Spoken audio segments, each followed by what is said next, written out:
hemos comentado acá en el programa que empresarios importantes de Gran Bretaña, como el dueño de Virgin Airlines, Sir Richard Branson, estaba muy a favor de permanecer en la Unión Europea. ¿Qué puede cambiar para las compañías con esta nueva situación, para las empresas y para las personas, ¿no?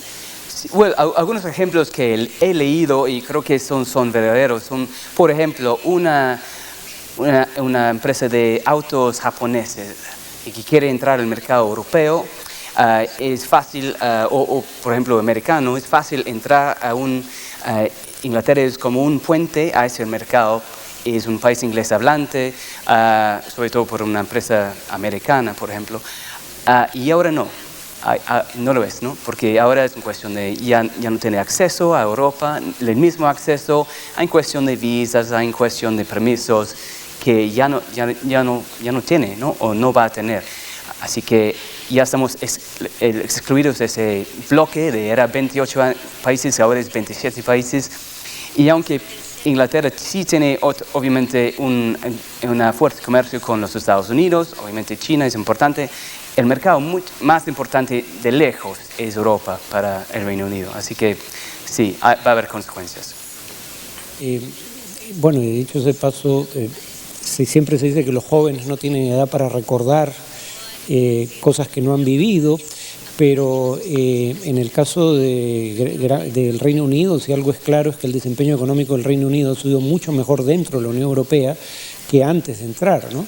Uno puede decir, no todo ese crecimiento adicional se debe a la pertenencia a la Unión Europea, pero cuando menos se puede decir que la Unión Europea no fue un obstáculo para que Gran Bretaña tenga un buen desempeño económico una vez dentro, ¿no? Sí, sí, eso me hace acordar un comentario que he leído de algunos jóvenes, ¿no? que están reclamando, obviamente, que, digamos, sus padres, la generación de sus padres ha tenido pensiones muy buenos, han tenido garantías de trabajo, han tenido educación casi gratis, ¿no? O gratis, con los pagos, los impuestos que se pagan, la salud, además, ¿no? Y ahora, después de la recesión que pasó en 2008, sí, el horizonte para esos jóvenes es muy diferente. No hay esas garantías, no hay esas garantías de educación, se tiene que pagar, la salud está ya saturado, los sistemas de salud en el país. Y ahora están cerrando una puerta más en este mundo globalizado en el cual vivimos, ¿no? Así que sí hay un enojo ahí, sobre todo de los jóvenes, a esa decisión. Ahora, ¿hasta qué punto el miedo ha marcado esta campaña, ¿no? Porque ha habido esta polémica del líder de UKIP, Farage, mostrando una foto de una mar de inmigrantes que daba la impresión que llegaban a Inglaterra, pero en realidad están en Eslovenia, ¿no? Sí, y si no me equivoco, eran mayormente sirianos, ¿no? Sí. Y son refugiados, no son inmigrantes. O sea, obviamente ignorando esta distinción importante,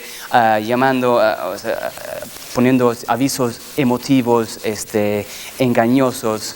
Y eso para mí ha formado parte de esa campaña de UKIP que realmente ha sido bastante vergonzoso, en mi opinión.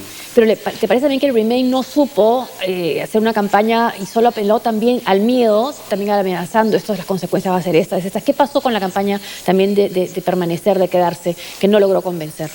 Bueno, obviamente sí fracasó esa campaña y creo que teniendo demasiada confianza que este voto de salir no puede pasar, y ha pasado. Yo creo que lo dejaron tarde, quizás como PPK lo dejó un poco tarde en el caso de Perú, pero los discursos más importantes fue en el día anterior de la votación de David Cameron y su predecesor Gordon Brown. Discursos apasionados, pero tardíos. Un poco tarde, sí. Porque contando con el asesinato tan cruel y dramático de Joe Cox, se podía haber pensado que hubiera un cambio, una corriente de opinión. Sí, eso se esperaba, pero sí, de repente políticamente no lo manejó en la mejor manera y muestra que hay un descontento con la política tradicional, sobre todo con los dos partidos tradicionales. Y ya, obviamente no están llegando sobre todo a las partes, las bases, a la gente de a pie, Sí. Y el mensaje populista del partido, de la campaña Brexit, sí tuvo obviamente más éxito. Ahora, ¿en qué medida David Cameron no es en parte responsable de esto? No solo por haber convocado un referéndum al que no estaba legalmente obligado a convocar, sino por haber dicho en su momento que si no obtenía en la renegociación que estaba empezando con la Unión Europea las condiciones que él exigía, estaba dispuesto a votar a favor de la salida de la Unión Europea. Una vez que obtiene esas concesiones, hace campaña en contra de salir de la Unión Europea, indicando que la salida de la Unión Europea iba a tener un costo altísimo para la economía británica. Pero si él realmente pensaba eso, ¿por qué había amenazado al principio con que si no obtenía las concesiones que pedía, estaba dispuesto a aventurarse a asumir ese costo, ¿no? Sí, y es el segundo referéndum que ha convocado, que no tenía que convocar obviamente con una confianza que no se puede perder. Y era muy estrecho en el caso del referéndum en Escocia en 2014 y obviamente esta vez se ha perdido y sí, está tomando la responsabilidad por eso y está dando un paso acostado. Y sí, claro, es un mal manejo y las consecuencias son graves, ¿no? Y obviamente hubo un sector en su partido, si no me equivoco, eran 84 diputados a favor del Brexit, pero eso no era ni siquiera la mayoría de su partido, ¿no? Ahora, otra pregunta que queda también, ya para ir terminando, es ¿por qué las encuestas han fracasado de esa manera? No es la primera vez. Las encuestas, sí. Claro, bueno. Igual pasó con el referéndum o con Cameron, ¿no? Sí, creo que las encuestas son más acertadas aquí que allá, ¿no? Salvo CPI. Sí. No fue la correcta estimación de este sentimiento y creo que obviamente hay un cierto incertidumbre que va a votar la gente en el momento de votar y nunca se sabe, a veces, ¿no? El voto es emocional y creo que en este caso fue muy emocional, en este caso había muchas emociones en juego de patriotismo, nacionalismo, aunque algunos con un mensaje poco engañoso además, ¿no? Sí, ¿qué se puede decir, no? Ha habido creo que hay muchas cosas que tienen que llamar la atención ahora y ahora es una cuestión de ver cómo se puede manejar este proceso irreversible de ahora en adelante. Ahora, y si llega a haber ese arrepentimiento, aumenta en la opinión pública esa sensación de arrepentimiento, o se sienten ya las consecuencias económicas, ¿cuál va a ser la próxima elección donde se pueda canalizar esa sensación? Yo creo que la única cosa que le queda ahora al gobierno es realmente cómo se puede suavizar estas negociaciones, ¿no? Para favorecer lo más posible, sobre todo económicamente, a Gran Bretaña, a Reino Unido, y se puede negociar algo con los países más importantes de la Unión Europea, sobre todo en términos de comercio, ¿no? Probablemente tiene que tener TLCs con estos países, ¿no? Ahora, curiosamente ahora se habla de la opción Noruega como una alternativa. Noruega no es parte de la Unión Europea, pero tiene un acuerdo que lo hace parte del mercado común. El tema, sin embargo, es que la opción Noruega representa todo aquello contra lo cual han hecho campaña los partidarios del Brexit, ¿no? Noruega aporta al presupuesto de la Unión Europea, Noruega acepta la libre circulación de personas que pueden emigrar y radicar en Noruega. En fin, Noruega acepta la gran mayoría de las regulaciones de la Unión Europea. Entonces la opción noruega es básicamente seguir igual, solo que sin derecho a voto. Sí. No parece ser lo que buscaban quienes eran partidarios del Brexit. Noruega es un país muy diferente. En términos económicos tiene una de las economías más fuertes de toda Europa, o sea, tiene una población mucho más pequeña que el Reino Unido, ¿no? El Reino Unido en ese momento está experimentando problemas económicos, desempleo, se siente saturado por la cantidad de inmigrantes que ya están en el país y vienen más, y eso fue parte de esta campaña Brexit, ¿no? Diciendo que la Unión Europea está mandando a nosotros esos inmigrantes lo cual no es exactamente cierto, pero obviamente funcionó en términos de su campaña, ¿no? La Unión Europea está obligándonos a pagar semanalmente 350 millones a Bruselas para manejar este proyecto europeo, de lo cual nosotros no estamos beneficiando como países que tienen economías fracasadas, como Grecia, como de alguna manera España, o países que han tenido problemas económicos, ¿no? ¿Por qué nosotros tenemos que apoyar a esos países, ¿no? Ese fue el sentimiento y fue muy efectiva esta campaña. Ahora, Dan, tú como inglés, ¿te acuerdas cómo era Gran Bretaña, cómo era ser inglés y parte de Gran Bretaña antes de que existiera de que fuera parte de la Unión Europea, de la Comunidad Europea y después de la Unión Europea?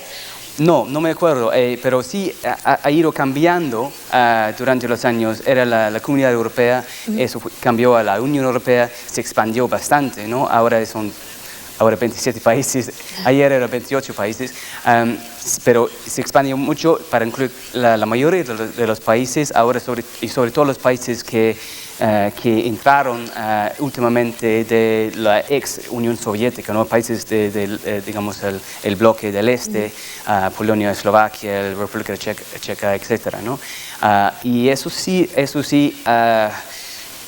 ha sido para, digamos, los votantes Brexit parte del problema, porque ha habido aproximadamente 3 millones de inmigrantes de otros países en la Unión Europea que están en el Reino Unido, y sí hay esa sensación que le están quitando trabajo, ¿no? Que los trabajos de los británicos deben tener, ¿sí? Así que... Y para ti, por ejemplo, ¿cuáles son las principales ventajas de ser parte del grupo? De la Unión Europea.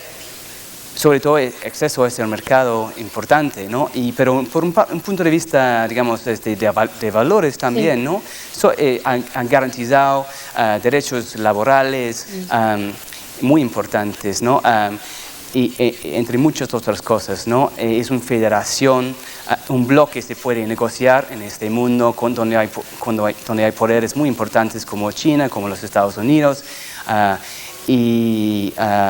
ahora somos un país, solamente una isla que ya no tiene un imperio como antes.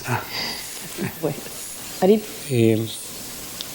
Bueno, la otra cuestión es el laborismo tampoco parece que vaya a salir beneficiado de esto, ¿no? Porque algunos podrían decir el Partido Conservador se ha autoflagelado en este proceso, pero por un lado Corbyn es visto como probablemente demasiado a la izquierda del espectro político como para ser elegido, primer ministro, pero además está siendo criticado por sectores de su propio partido por no hacer una campaña con convicción en favor de la permanencia, porque él es conocido que antiguamente era partidario del Brexit. Había una campaña en lo llamado Lexit, sectores de izquierda que también querían salir de la Unión Europea, pero que han sido rebasados porque ellos estaban en contra de la austeridad, en contra de políticas laborales que no beneficiaban según su perspectiva a los trabajadores, pero son más bien los sectores conservadores los que han ganado esta votación. Es el discurso antiinmigrante, no el discurso antiausteridad el que ha prevalecido. Sí, en alguna manera la campaña Brexit ha cruzado, ha sido todos los partidos, ¿no? Y ha formado un nuevo partido que es el tercer más votado era el tercer más votado en el país en 2015, que es el UKIP, ¿no? UK Independence Party. Y sí se muestra una fragmentación realmente en los partidos tradicionales, en la política tradicional, divisiones dentro de los mismos partidos, una falta de unidad. Y como usted bien ha dicho, Farid, Corbyn está visto como demasiado izquierda. El partido de David Cameron es ya yendo a la derecha, y con la salida de David Cameron en octubre probablemente tendría una líder como, por ejemplo, Boris Johnson, más a la derecha. Así que va a haber una brecha ahora, hasta un abismo entre esos dos partidos. Hay una división grande en el país entre la izquierda y la derecha que realmente no existía antes. Digamos, después del gobierno de Tony Blair, de 8 años, y Gordon Brown también, ellos hablaron de the Third Way, que era un camino entre esos dos extremos, ¿no? Y realmente no hubo mucha diferencia políticamente entre esos dos partidos, ¿no? Hubo un tipo de acuerdo en las políticas que se beneficiaban el país. Ahora ya han vuelto a unos puntos más extremos, ¿no? Bueno, Dan, muchas gracias por acompañarnos. Gracias. Muchísimas gracias a ustedes. Dan Collins, periodista del diario The Guardian aquí en Lima. Hacemos una pausa y regresamos.